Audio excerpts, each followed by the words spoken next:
Under the Speaker's announced policy of January 3, 2013, the gentleman from California, Mr. Garamendi, is recognized for 60 minutes as the designee of the Minority Leader.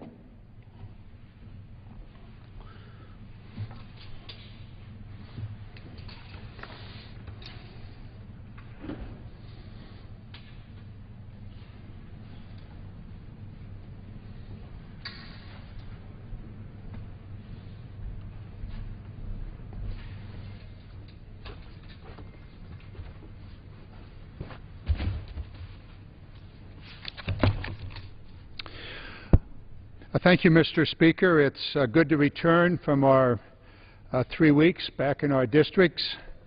I suspect that most of us spent time talking to our constituents, observing the good and the bad and the cold and the wet. Not in California. We've been in the midst of a drought, but working as we should back in our districts, and also spending some time with our families along the way. For me, it was one of those periods of time where we were reaching out, trying to gain an understanding of the challenges that face our constituents. As I return here today, I realize that in 1964, Mr. Speaker, right below you in the podium, where one of our colleagues is one of our key assistants is now standing, or nearly standing, a fellow by the name of Lyndon Baines Johnson gave a speech. It's a picture of him, January 8th, 1964, speaking to a joint session of Congress. I think it was his first speech after becoming president following the tragic assassination of President Kennedy. There he stood. And among the things he told America was that it was time for a war on poverty. And he urged the United States to take on the troubling and continuing issue of poverty in the United States. I remember that speech. I was in college at the time. I remember him standing there, and I remember that challenge following shortly upon the challenge that President Kennedy had gave us, to ask not what our country could do for us, but rather what we could do for our country. So those two things came together, and they've been with me these many, many years, together with one other very famous and very important challenge. And this was from Franklin Delano Roosevelt. It's etched into the marble at his memorial here in Washington, D.C. And President Roosevelt said, "The test of our progress is not whether we will add more to the abundance of those who have much, but rather it is whether we provide enough for those who have too little." That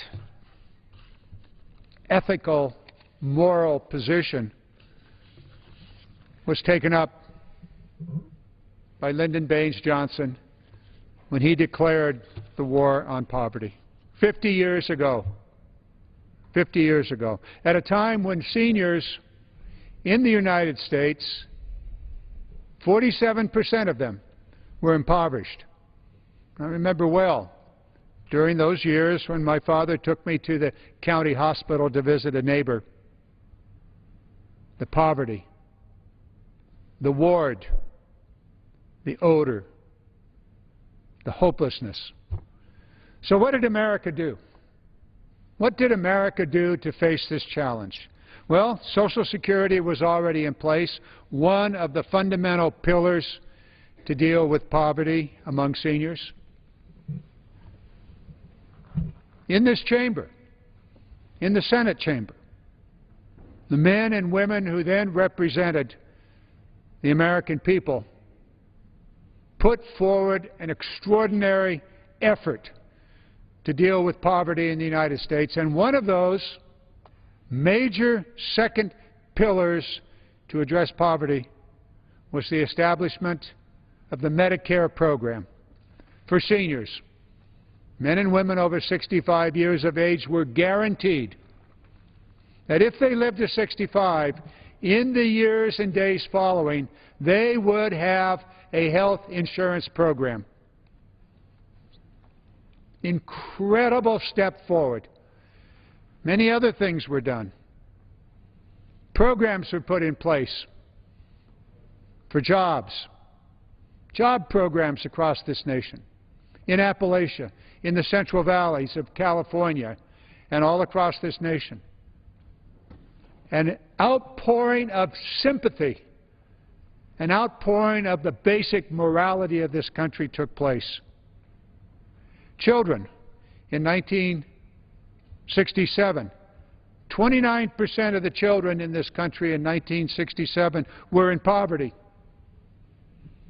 Today, 2012, it's 19%, 1 out of 5. Far too high, a challenge for our generation. How did they bring it down from 29% to 19%? They did it with government programs of many kinds.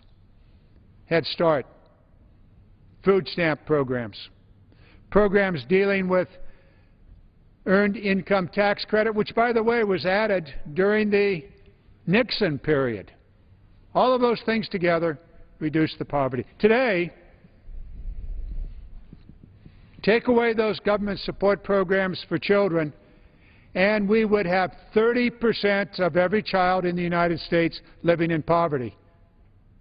And I would just like to remind my Republican colleagues that what they have attempted to do this year in their budgets, in their appropriation proposals, is to reduce those programs that the children of the United States, or many of the children, 30% of them, nearly 1 out of 3, depend upon to stay out of poverty.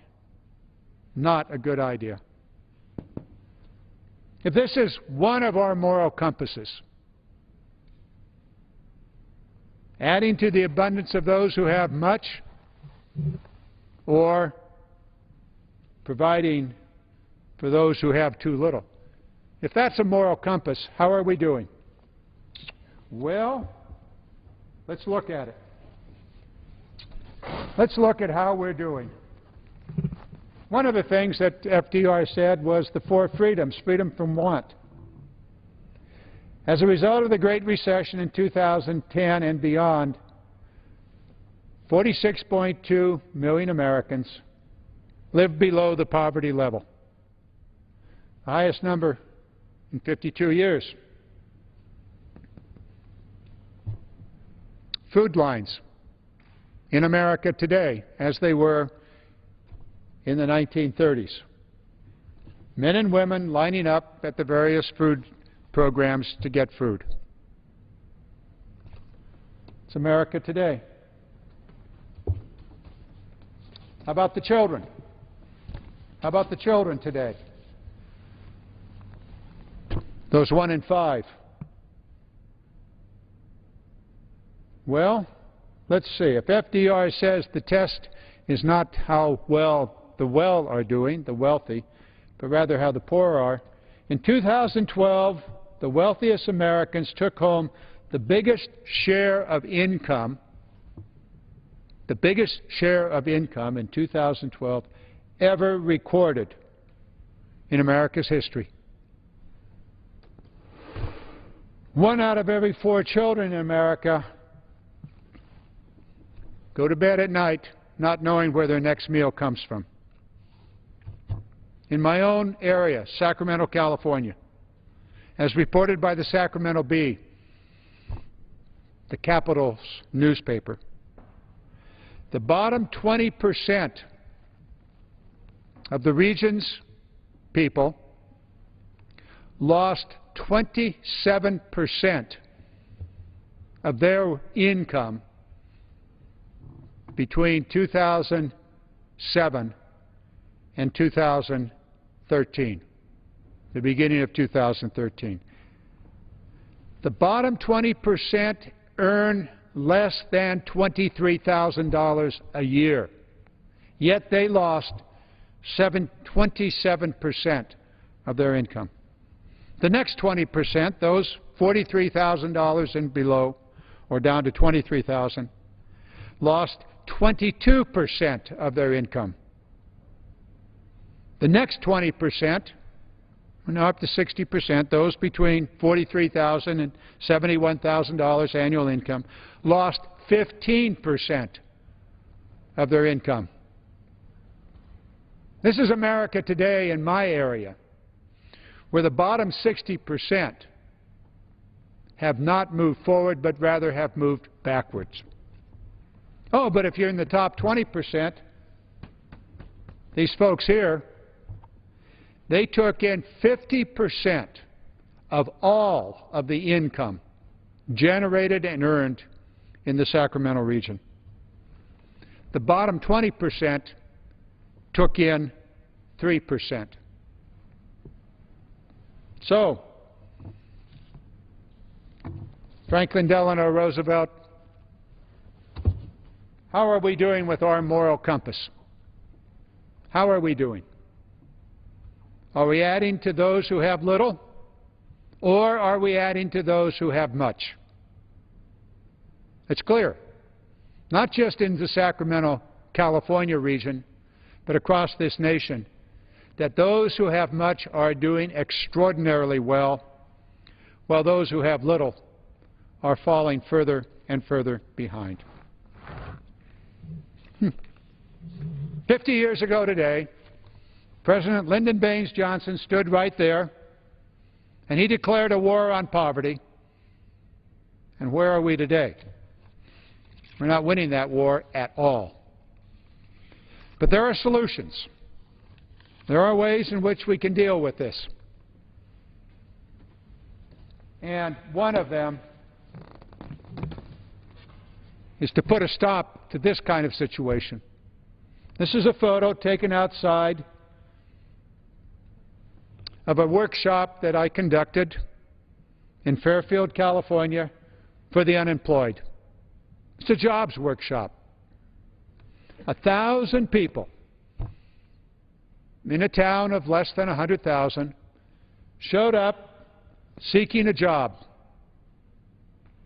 Unemployment is very real, and unemployment is a specific cause for the statistics that indicate growing poverty in America. These folks want a job, but yet, on December 28th, 1.2 million Americans, some of them here in this line, lost their unemployment insurance. So, are they wealthier, having lost an average of $265 a week on an unemployment insurance check, a long-term unemployment insurance check? Or are they poorer? What are they going to do? 2.9 people, of every one of these people, 2.9 of them are looking for the one job that exists. So 1 out of 3 will find a job, maybe. But the long-term unemployed have an even greater challenge, and we'll talk about that tonight. We have an enormous challenge here in America. We've got to put people back to work. Solano County, where Fairfield is, 2,640 of the folks that stood outside searching for a job in early December. By the way, the temperature there was not below zero, but it was below freezing. They were standing in the cold, below freezing temperature, for more than an hour to get in just to have a chance to talk to the 50 or some employers that were there. By the way, 50 veterans did get an opportunity to get a job that day. 2,640 long-term unemployed lost their unemployment insurance, and they don't have a job today. So what of them? Colusa County, which I also represent, one of the poorest counties in America, also one of the wealthiest counties for those at the top. Population of 21,244 people lost their unemployment insurance. The stories are in the faces of these people, desperate to go to work. We're going to talk today a little bit about that with my colleagues. A second way in which we can deal with this poverty issue is to deal with the minimum wage. Yesterday, I had a meeting of my Agricultural Advisory Committee. I have a very big agricultural district, $3 billion farm gate. One of the farmers, a conservative fellow, came up to me, and he talked to me about food stamps. And he said, hey, listen, I know you're working on the Farm Bill, and I know this issue of farm subsidies very much in play, but I'm telling you where I'm coming from. You can reduce the subsidies, but make sure people have food. Make sure that the SNAP program, the food program, is in place. I'll trade the subsidies so people have food. And he said, and this was the interesting part, because I'd not heard it from a conservative before, he said, and raise the minimum wage. Raise the minimum wage. Interesting. Today, the federal minimum wage is $7.25. If you were to use equal dollars, take out the inflation, $7.25 equates to a minimum wage in 1978, this is Ronald Reagan period, 1978, of $10.60. So in equal dollars in 1978, the minimum wage was $10.60. Today, it's $7.25. So you wonder why? Why is it that in America today we have food lines? Why is it in America today that 1 out of 4 children go to bed hungry, worrying about where their next meal is going to come from? Why in America? After 50 years, with LBJ standing right there and declaring a war on poverty, that we are where we are today. Minimum wage have something to do with it? Oh, yes. Does unemployment have something to do with it? Oh, yes. And it's going to be worse tomorrow, as it was on December 29th, January 1st, January 5th, 6th, today the 7th, and tomorrow the 8th, when 1.2 million people don't have that unemployment check. That unemployment insurance is gone. And by the way, it'll get worse unless this Congress acts. On the unemployment insurance, the statistics are there, right there.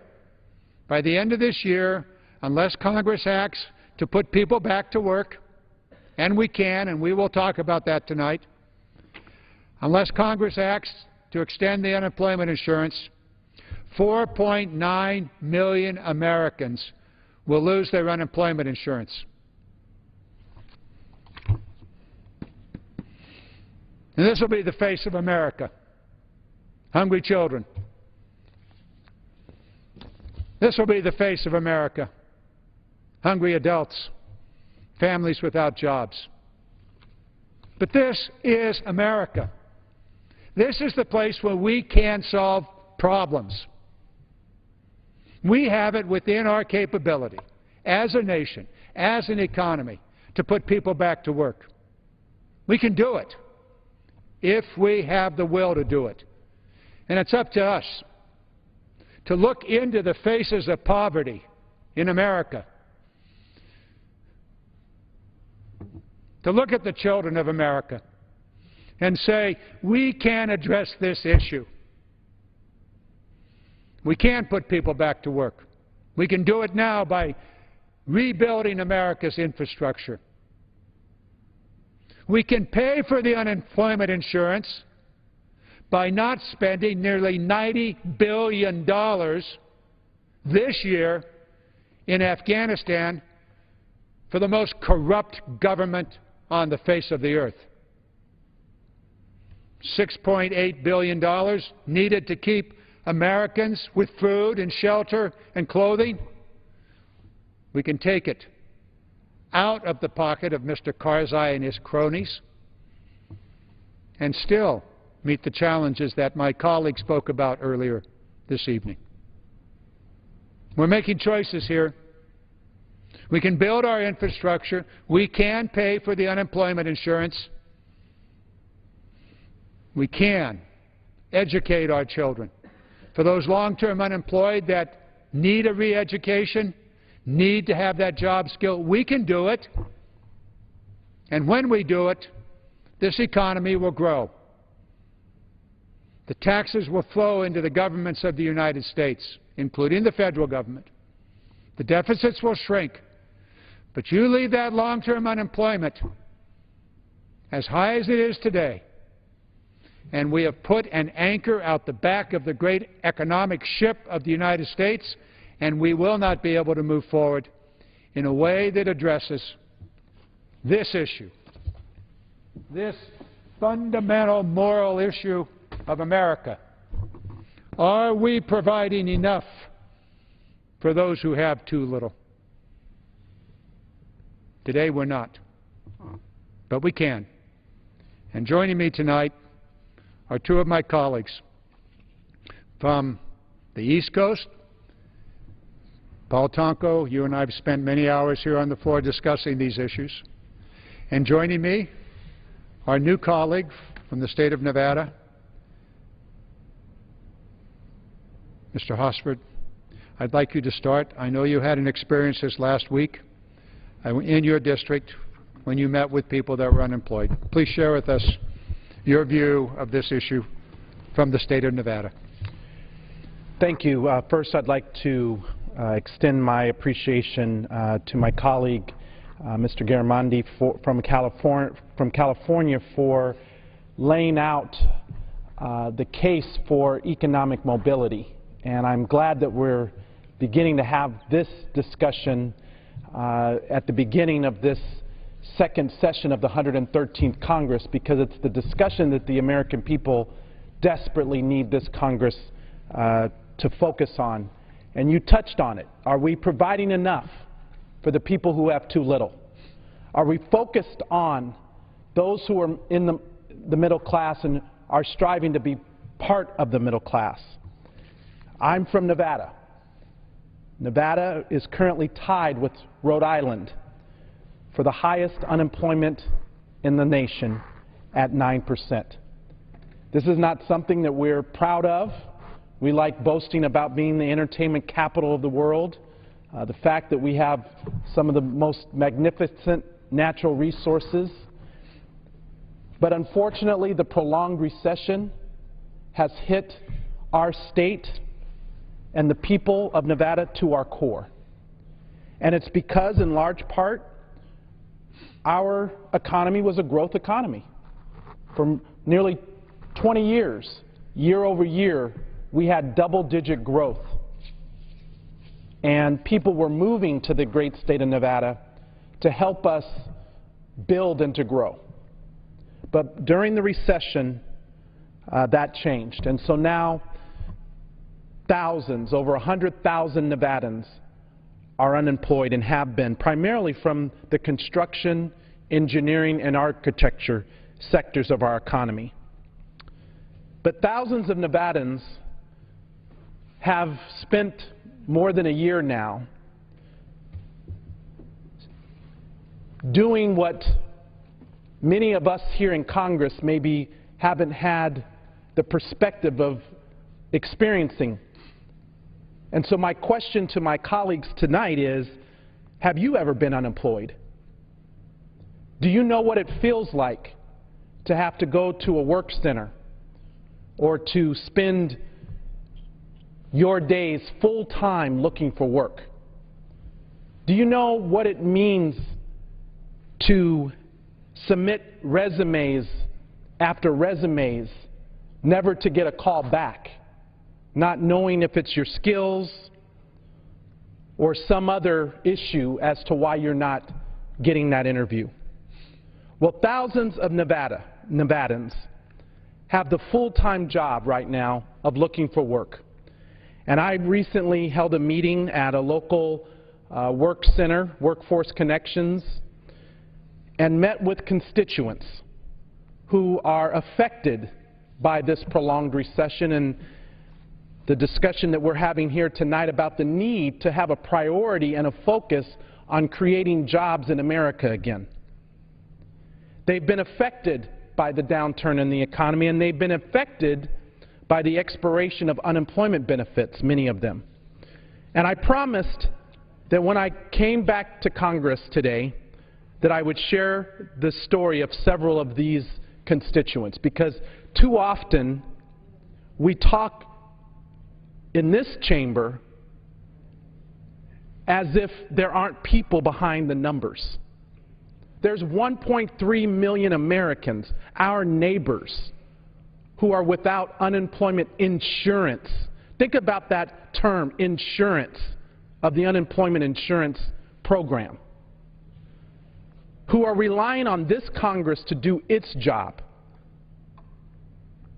so that our neighbors, our friends, and some of our family who are unemployed cannot be left out and without.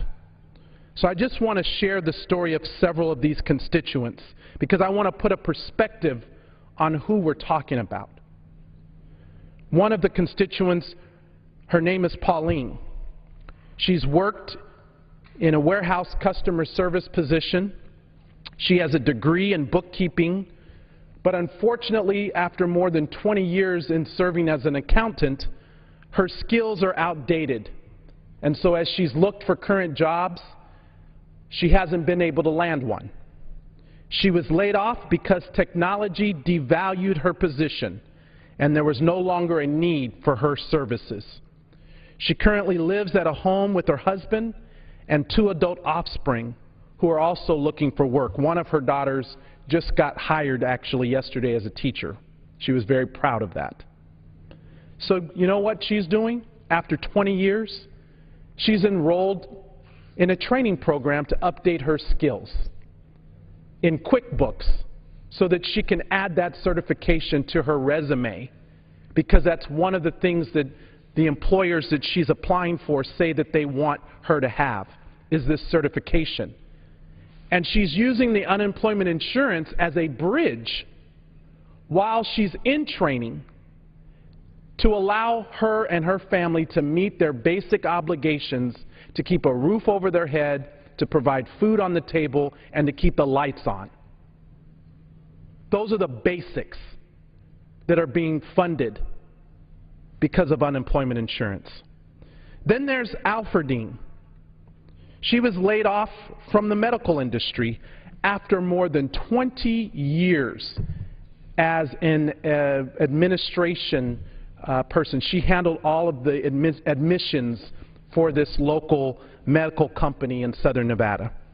She is currently looking to obtain her certification for her to meet the minimum requirements for current positions in her field. She's also a cancer survivor. She found out she had cancer after she lost her job, the job that provided her health benefits. She was thankful because of the Affordable Care Act. She now can get insurance again that she lost because she lost her job. And after more than 20 years of caring for people in the healthcare industry, she's now relying on unemployment insurance as a bridge so that she can meet her obligations while going to school so that she can get back into the career that she loves, helping other people. Teresa also was laid off from the medical industry. She is in need of updated skills and certification in order to find gainful employment. One of the things that struck me about the stories listening to Teresa, Alfredine, and Pauline is they all express the same concern that because they've been in the workforce for 21 was in the workforce for 30 years, that they feel like they're not being given an equal shot now in competing for jobs when they go to apply. That they feel like because of their age, maybe, that they're being looked over for possible positions. And I think that's a real issue that this Congress needs to confront. And I know that there's legislation by people like Representative Skorkowski and others who want to bring this issue to this body, and I ask the Speaker to allow that legislation to be considered. There's James, who worked also as a customer service representative, who is enrolled in a training program to become a medical biller because he knows that's a demand occupation right now and there's a ton of openings, but again, he needs to have a certification in order to get the job. And then there's Susan, who is currently unemployed, and her unemployment funds stopped 3 weeks ago. She's a single mother who is caring for her daughter and receives no child support. She has no family to rely upon, and she is not eligible nor seeking welfare. All of the Nevadans that I have met with have had their unemployment insurance lapse, and they are scrambling to make ends meet. None of them wants to live on unemployment insurance forever. In fact, they all said by a person that they wanted to go to work. Some of them were in training and they were using unemployment as a bridge. Others go to the Workforce Connections office on a regular basis every week looking for jobs to apply for. And none of them are lazy, Mr. Speaker. When unemployment insurance expires, it doesn't just mean that those struggling to find work won't be able to put food on the table or pay the rent. It means money that's pumped into our local economy will also be lost. And that's a serious drag on the economy. So if you don't want to listen to me talk about the people who are affected behind the 1.3 million who are losing their unemployment insurance, the 20,000 Nevadans, then maybe you'll care that this is a drag on our economy, and you'll do the right thing by extending the unemployment insurance. Overall, failing to renew the Emergency Unemployment Compensation Program will cost the economy 200,000 jobs this year, according to the Congressional Budget Office, including 3,000 jobs in my home state of Nevada.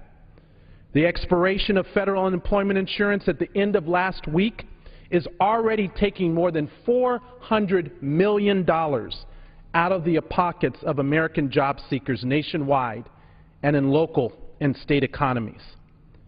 In Nevada, the total economic benefit lost during the first week of the insurance expiring was $5.4 million. For every $1 spent on unemployment insurance, it grows the economy by $1.52, according to Mark Zandi, chief economist at Moody's Analytics.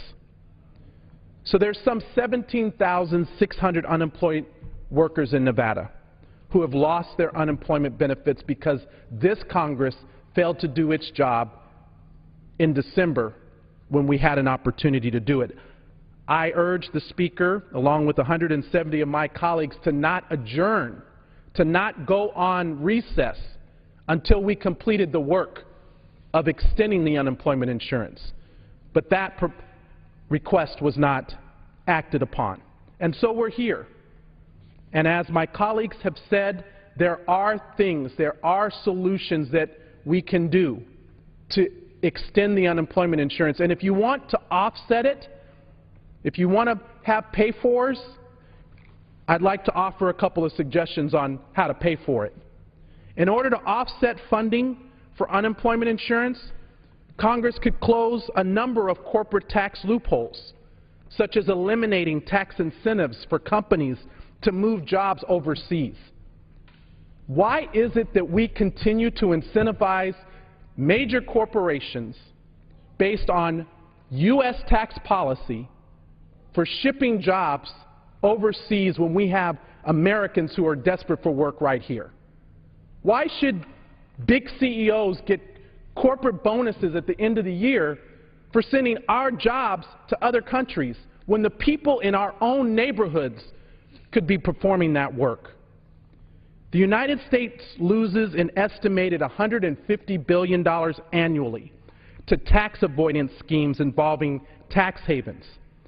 Many of our largest and most profitable corporations paid absolutely no federal taxes at all in 2011.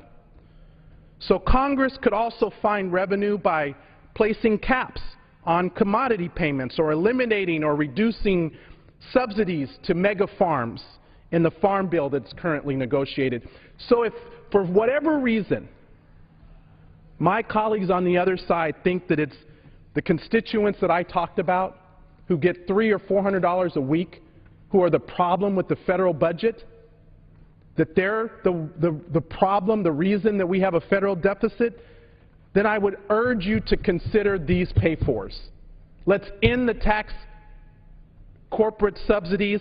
Let's end the policies that ship our jobs overseas, and let's start investing in America and in Americans again. There are reasonable solutions, but that means we have to come together to get it done. We can't let rigid ideology trump the practical need to help those in need. I want to yield back my time. I thank my colleagues, Mr. Garamendi and Mr. Tonko, for being here tonight, and I'm hopeful that the Senate, under the leadership of Senate Majority Leader Harry Reid and my U.S. Senator, Republican Dean Heller, who is a co-sponsor on the unemployment insurance bill to extend it for 3 months, they're working in the Senate to reach a deal and an agreement. I hope that the Speaker and my colleagues in the House will take it up and vote on it so that no one of our neighbors, none of our neighbors, go without need or without unemployment insurance to provide for themselves or their families.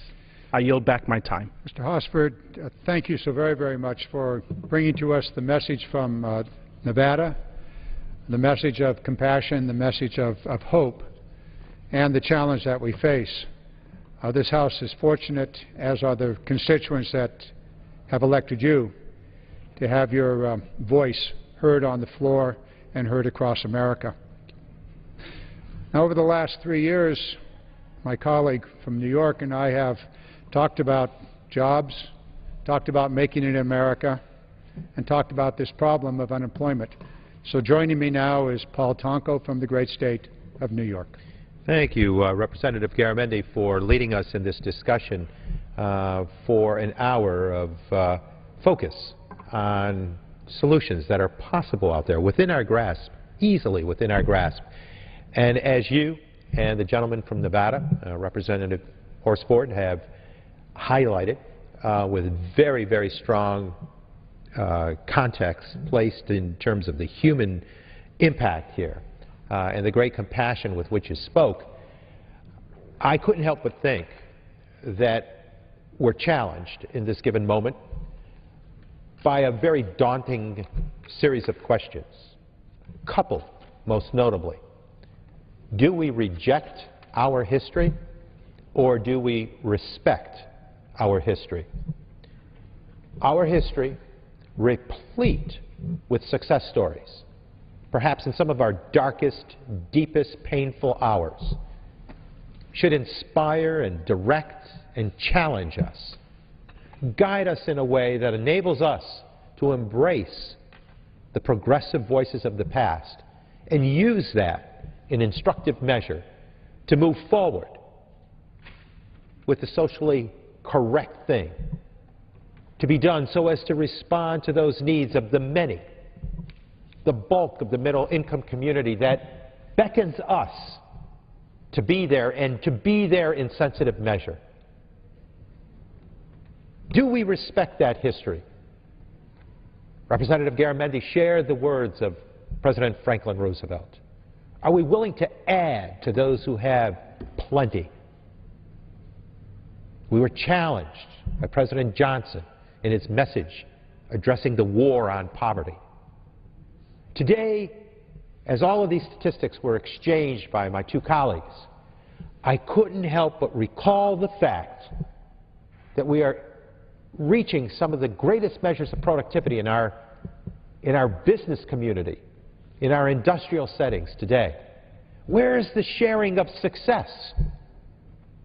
Where is the sharing with the middle-income community, the workers who have produced that sort of productivity? So let me understand this. The growth of the top 1%, the top income strata of our society, has been exponentially strong, all while we've seen a diminishing of the growth, the potential growth of our middle income community, or a flatlining, all while we've been most productive in our industrial and business settings. Where is the economic justice? Where is the sharing that allows for us to enhance that purchasing power of the middle income community? That's the economic engine of this nation. And so as we are faced with these given statistics, as we are challenged with these economic times in the post-recession recovery, the moral compass should guide us, if not our history, replete with success stories. Do we respect our history, or do we reject our history? I would suggest those progressive voices of the past that led us through our darkest hours envisioned an outcome that strengthened everyone in the equation, not playing toward favorites, because, in my opinion, catering to a small percentage of the population is a dangerous outcome for them. In order to succeed, in order to continue to grow and survive, you need to have that strong purchasing power. We know from statistics, we know from past history that we should be guided by those economic reforms that enable for social and economic justice to take hold. I look at the impact in New York State. 127,000 people affected in the 20th, when I look at the 20th Congressional District. In all of the stats, the numbers swell from 127,000 to another series of 133,000 that will be affected. And as has been stated earlier tonight, some economic consequences of $400 million and 200,000 jobs lost. Are we willing to endure that simply by our lack of professionalism here? The willingness to walk past those who are, through no fault of their own, unemployed. And you know, while 3 people pursue the one available job, 3 people pursue for every one available job, that statistic also is accompanied by the requirement that you must actively pursue employment. It's part of the program. You know, I was visited today, Representative Garamendi, by Vice President Biden in the 20th Congressional District. He and our governor, Governor Andrew Cuomo, and our state leadership, Shelley Silver, our Speaker of the Assembly, with whom I had the pleasure of serving, who has been a great leader for New York, as has the governor, and the Senate Majority Leader, Dean Scalos, all of whom have shown an interest in infrastructure, all gathered today in New York, in the 20th Congressional District, specifically at Albany, our state capital. And it was about Superstorm Sandy and the impacts of Storms Irene and Lee that in 2011, for Irene and Lee, and in 2013 with Superstorm Sandy, devastated various regions of New York State. And yes, we need to rebuild, but you need to do that intelligently. You need to do it with an order of academics, and certainly with a strategic planning that accompanies all of that effort. That's effective, efficient, smart government. And the Vice President spoke to the wisdom of investing in infrastructure because commerce requires it. Across this great nation, talk to the Midland of America. Without the appropriated infrastructure, they can't send forth their agricultural produce products or their manufactured goods. They cannot ship forward, and so commerce is crippled by our lack of investment in infrastructure. And so with great sensitivity, the Vice President spoke spoke to the infrastructure needs of New York, and that we will utilize these efforts with the guidance of New York State, with the governor and the legislature, to make certain that it's not merely replacing infrastructure damaged by the ravaging of Mother Nature, but rather restructuring and reorganizing how we respond to that. Much of our energy infrastructure, our water sewer treatment infrastructure, our manufacturing infrastructure are along water's edge, either intercoastal systems or the coastal system itself. We extended our land into the coastal system, and now Mother Nature is saying, whoa, push back. But that urgency that came with those storms has us now struggling with infrastructure investment. Is that what we require in order to invest in infrastructure?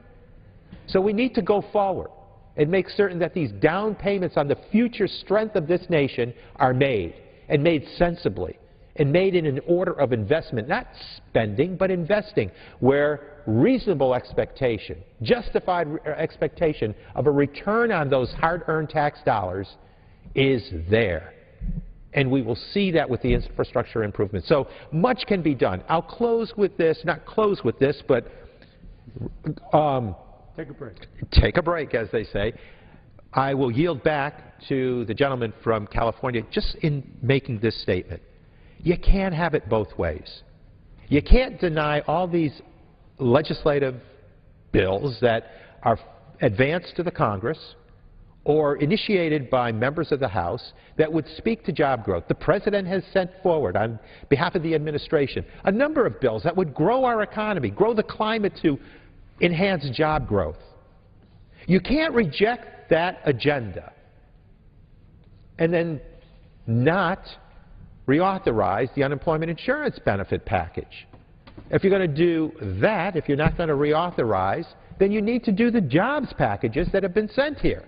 But to do both, to reject the job packages, the legislation that would grow that climate, and also reject the reauthorization of unemployment insurance, reject minimum wage, reject the SNAP programs, that's harsh.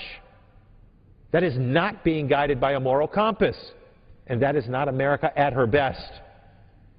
So I would implore with my colleagues on this floor this evening, with Representative Garamendi, Representative Horsford, I would implore the leadership of this House to pursue that agenda that provides for job creation and that speaks to economic justice and that responds with insensitive measure to those who are unemployed through no fault of their own, who are actively searching for employment. We need those job training programs. We need the assistance programs so as to maintain the economic comeback from the recession.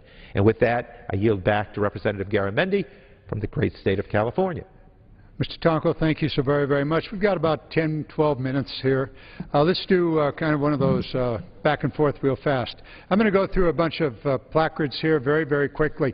This is our heart of our job agendas. It's called the Make It in America agenda.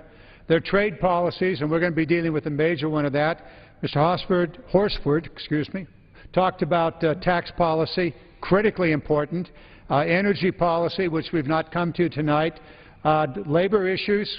We've definitely talked about the minimum wage, critically important, equal dollars, minimum wage in 1978, Ronald Reagan, was $10.60. Same purchasing power today at $7.25.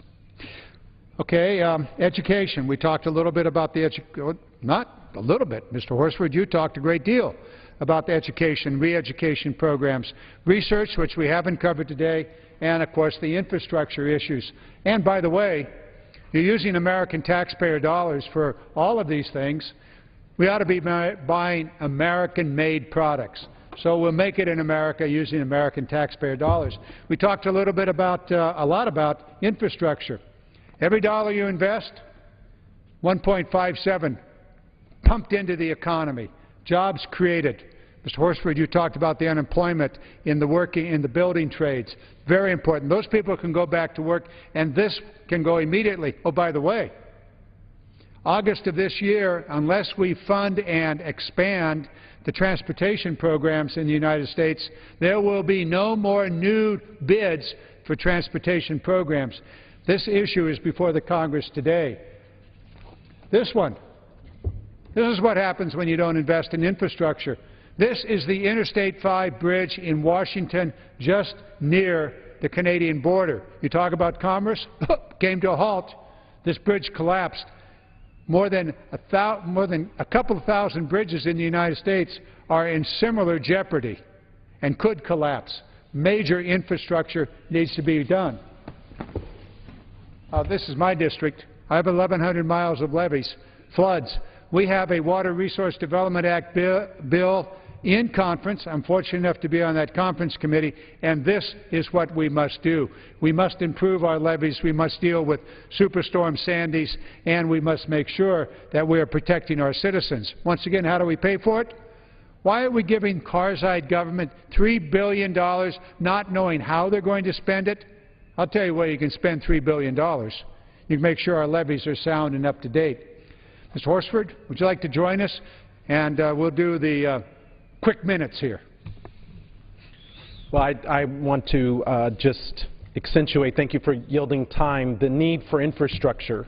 In my home state of Nevada, as you indicate, the lifeline of our primary industry, the gaming and tourism industry, is largely dependent upon a strong infrastructure for people being able to get to our state to be able to enjoy our entertainment.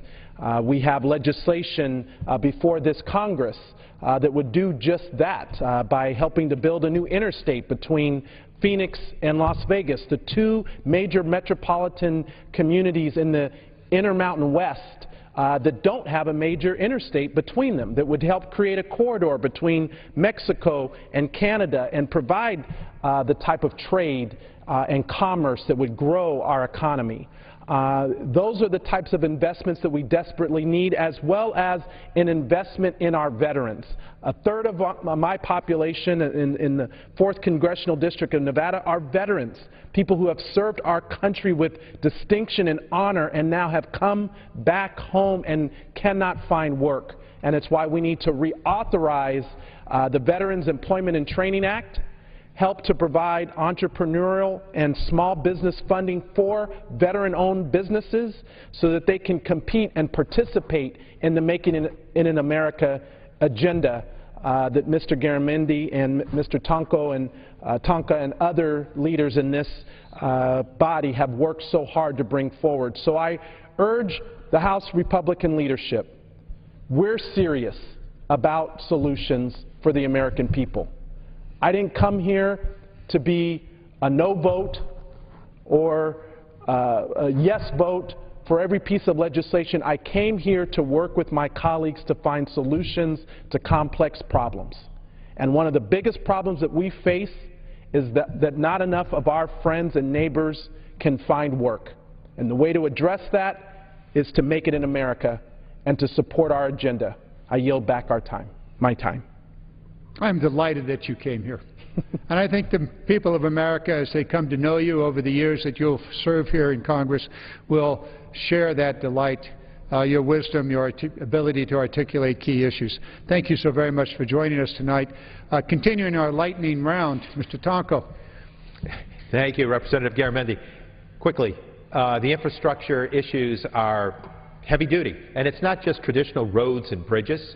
It's airports and rail and subway systems. It's mass and public transit. But it's also communications. It's also the energy grid. We have a system that was designed for regional activity with monopolies, and now we're transmitting electrons, wheeling electrons from region to region, state to state, nation to nation. So upgrades are essential. An infrastructure bank bill could assist in great ways to make that all happen. Today, again, with the visit of Vice President Biden to the 20th Congressional District of New York, specifically to Albany, the history of the Erie Canal was addressed. And in the early 1800s, a huge effort was made, a difficult task, to sell an idea in very difficult times. But it was again in those difficult times that we had our shining moment. And what we did was create, out of a small town, a huge port. We developed a New York City that we know today as a robust area, metropolitan area. And the corresponding result, a necklace of communities dubbed mill towns that became the epicenters of invention and innovation that allowed for a manufacturing boom to take hold, and where we address quality of life to peoples not just in New York, not just in this country. We inspired a westward movement, and we affected the quality of life of people around the world. And oftentimes, that growth, that innovation came from blue-collar workers who gave it their all and who suggested to management, here's a new idea. Here's something we can produce in addition to our ongoing ordinary business.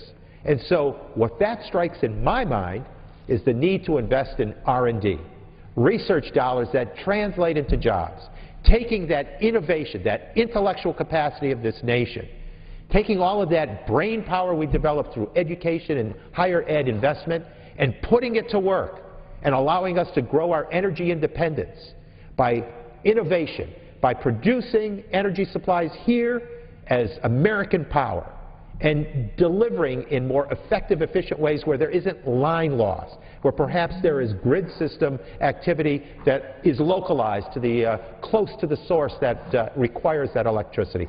Many, many things that we can respond to if we open ourselves to the innovation, the reform that's essential, and if we attach to that tax reform policy that is so long overdue. So it's been a pleasure to join with my colleagues here this evening, and I yield back to the gentleman from California. Mr. Tonko, somehow I knew from previous experience here on the floor that you were going to mention the Erie Canal. But the Vice President mentioned it too. So. And he did too, appropriately. So actually, before the Erie Canal, it was George Washington that laid out an economic growth agenda for the United States. He asked Alexander Hamilton to prepare a policy on manufacturing, or manufacturers as they called it there. Part of it was the development of a canal system. In other words, the infrastructure, the ports, the canals, and the road. And in fact, the Constitution says there should be post roads in the United States.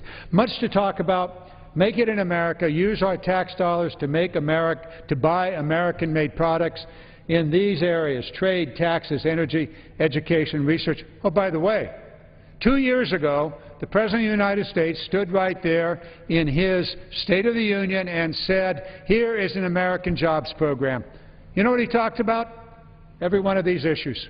And if this Congress had acted, trains, locomotives, 100% American built in Sacramento, California, and a new contract coming up for even more of these state-of-the-art locomotives.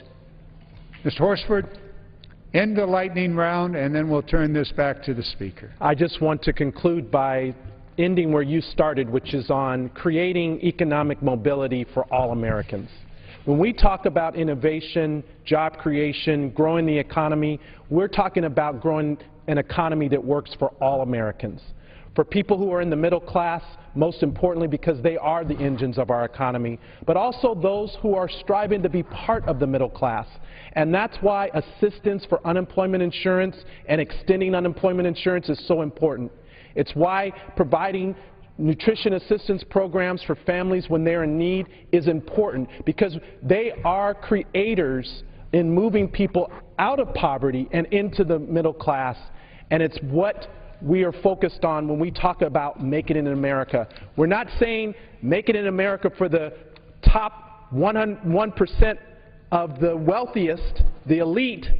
We're focused on those who are the engines, that are the backbone, who have made America great, and we can do big things if we work together as a body to do that. I know that's what my colleagues are aspiring to do. I'm proud to join you here tonight, and will continue to work with you and anyone from either party who is focused on growing our economy and creating true economic mobility for all Americans. Mr. Horsford, thank you so very, very much. Mr. Tonko, thank you. Mr. Speaker, we appreciate the opportunity to present a true American agenda. I yield back our time. Thank you. Is there a motion to adjourn? Well, I'd like a motion for another hour. Denied. Not going to happen. Mr. Speaker, I move that we adjourn for the evening.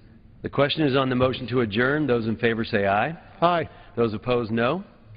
The ayes have it. The motion is adopted. Accordingly, the House stands adjourned until 10 a.m. tomorrow for morning hour debate. The House of Representatives today opened the second session of the 113th Congress with a roll call vote to establish a quorum. They're back tomorrow at 10 a.m. Eastern for morning hour speeches, legislative work at noon. Later in the week, we're expecting the House to take up legislation dealing with security on the healthcare.gov website. For a look at the upcoming agenda in the House, we spoke with a Capitol Hill reporter.